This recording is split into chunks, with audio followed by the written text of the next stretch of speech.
Hey, today we're going to analyze Moe Norman's golf swing, and I'm going to show you why he's the greatest ball striker that's ever lived. Hey, it's Todd. Welcome to the channel. Listen, I want to show you the mechanics of the greatest ball striker in the world, Moe Norman. And as we do this, I'm going to analyze his golf swing from my perspective and why I believe he was able to be known and produce the results as the greatest ball striker that's ever played the game. You know, Vijay Singh talked about it, Tiger Woods has talked about it, Ken Venturi talked about it.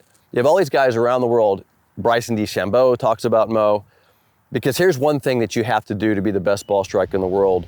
You have to get to impact more consistently. All good ball strikers get to the moment of impact consistently. Like if you look at anybody that you consider a good ball striker, it's how they deliver the club to impact. So you can't deny ball strikers and people that are good at it. However, I want to go to the level of consistency because this is where Moe's golf swing really shines. It's consistent.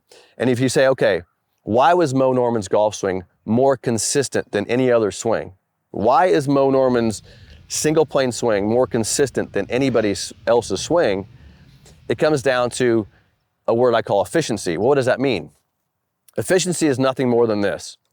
And this is where I really want to get into the analysis today, because efficiency is moving the body in the most efficient way. In other words, the most efficient starting position, the most efficient hand and arm position, the most efficient body motion, which reduces the amount of rotation, where there's maybe no rotation in some parts and as little as possible in others.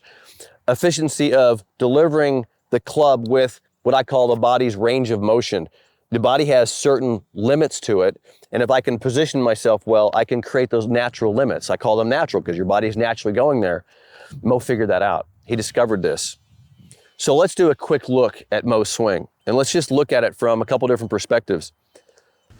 At the address position, you're seeing body tilt, and this is where most people see it, is the tilt of the body.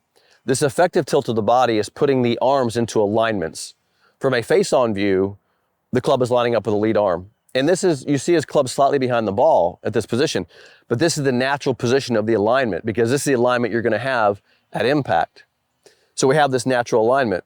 From this, you look at these alignments, but look at his body position. You see his legs are braced. His foot position have a lot to do with this because now when he rotates, he can stay braced against the trail leg and maintain this amount of tilt that he has. And then as he goes to the top and he rotates, he leverages the club. So the tilt of the body to me is very important here, because this is very similar to the tilt he's going to have coming down to impact. So he's not having to move his body more than necessary to get to impact. So you have his address with his alignment, then he leverages the club to the top. Look at the leverage position of the hands and the arms. This angle he's created between the hands is a natural radial deviation of the lead arm. The lead arm, when it goes back, and I just want to talk about this really quickly. When the lead arm is, and you have the tilted address and your lead arm's in position, and I go back, this arm is, people say, well, the lead arm rotates, but I'm just rotating as much as my torso. I'm not rotating the arms. I'm just turning the body, so I keep this relationship. And then this hand, because of that, look at my arm, it rotated, so it can go radial deviation. It can do this coming up and put the club on plane. So notice how that's the least amount of movement I can make to put the club onto a plane. Well, okay, we might say, well, why is plane important? Because as I go put the club on plane, now it's the least amount of movement coming down to deliver it back to impact. In other words, if I was less rotated, had the club steep, I have to then reroute the club. Now I got the mass of the club going this direction as I'm trying to return to the plane. So swing plane starts becoming a factor in this. So that's why you look at this leverage position at the top. You see this radial deviated arm, you see this leverage position, and now look at the club face. It is matching the plane of the top. So you're seeing the club matching the plane. Why is that important? Because I can maximize my lead hand position into its range with a square face. So I can only square a face. Everything you see in Moe's mechanics are efficiency of delivery of that club square. Now, from the top of the swing, you have this leverage position. You see him change directions into the lead leg. Notice his lead knee gets stable. And now he's gonna bring that same angle he had at the top down, and he brings it down and he delivers that club into impact. Look at the realignment of the lead arm and the club. And then look at the position of the body. Look at the tilt, very similar to his address tilt. And then he's going to release the club. Look at the head position. It's a stabilizer. It's staying still throughout this motion. And then he releases the club, and then he finishes back to the plane.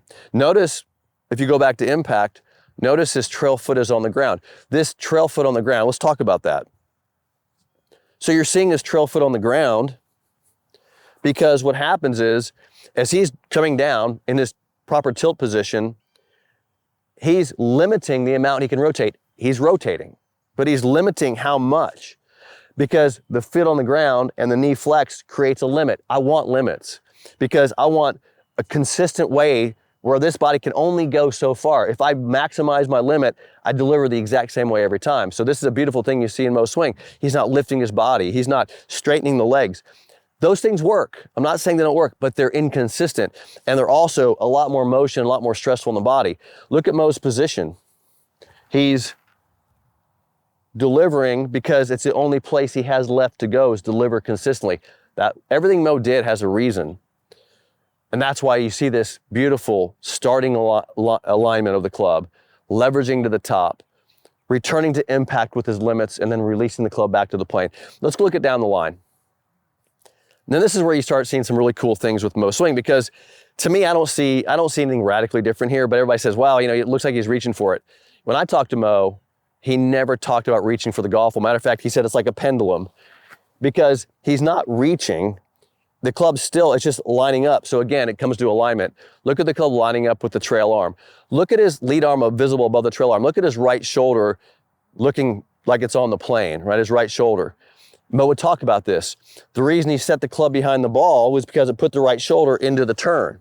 So that's what you're seeing here is his right shoulder is into the turn. You got this nice single plane alignment. Now watch what happens. I'll draw a plane line on this. Look at his body position. Arms are reaching out to the plane. Beautiful position. Now the club goes and hands go to the inside. I want to see it go to the inside. Then I want to see it parallel and under, halfway back, and then to the plane at the top. Then plane the club coming down, and then the hands come straight down that plane line, and he returns the club right back to impact. Again, look at his body position. Trail foot on the ground. Look at this forward bend of his body. Look at his right shoulder on the plane. Here's what's so beautiful about that, and this is why, and I want to explain this. I do not want the club on the same plane line going back as coming down. I don't want it there. Here's why. When I go back and I go into radial deviation, my torso here probably has close to 60 degrees of rotation, right? My torso. All right, think about this. My arm position and torso position here, 60 degrees of rotation, plane. When I come down, when I change directions, my torso opens up. So my arm must come out onto the plane. So I want it to be in and under, and Moe would say this, in and up, and then to the plane because of body rotation. So here's where the conversation must go. It's a natural way to move the body and club. Watch this. And this is how I discovered this with Moe, is I said, look, it came down to impact. If I'm going to return this club to impact, I want to keep the same relationship here to here to here to here. And when I did that, that position was different than this position because you have more rotation and you have leverage. So that relationship stayed the same, go to the top.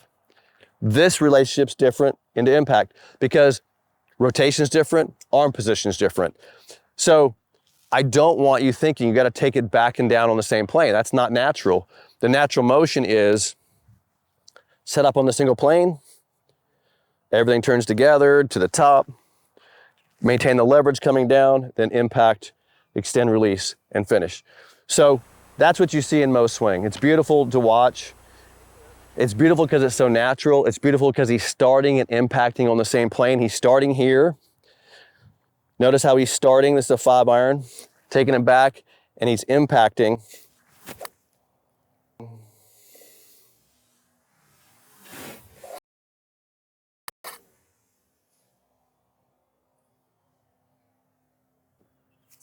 And that motion, start and impact, is so free. It's so much freedom to swing a golf club. And you also see when I do that, that my body tilts are so important to this. Look at my tilt of my body. Look at my hand position. I'm actually in a position where my body's reaching limits.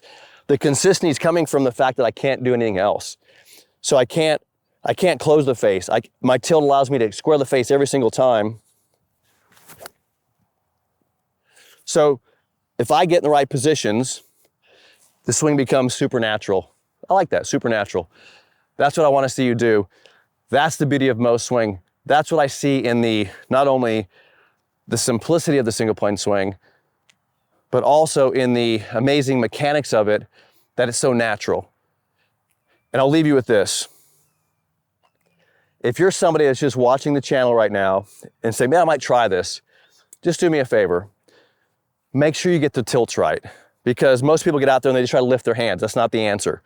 The answer is to tilt, and the hands don't get as much lift. If you're just trying to lift the hands, it's not going to be correct. I want you to tilt correctly, and then put the hands out, and then deliver it, right? And then deliver it, because now it's going to get easier. Tilts because it puts the shoulders on the plane. Tilts because you have tilted impact. That's going to help you more than anything. Thanks for joining me. Click the bell icon, give me a thumbs up. See you next video.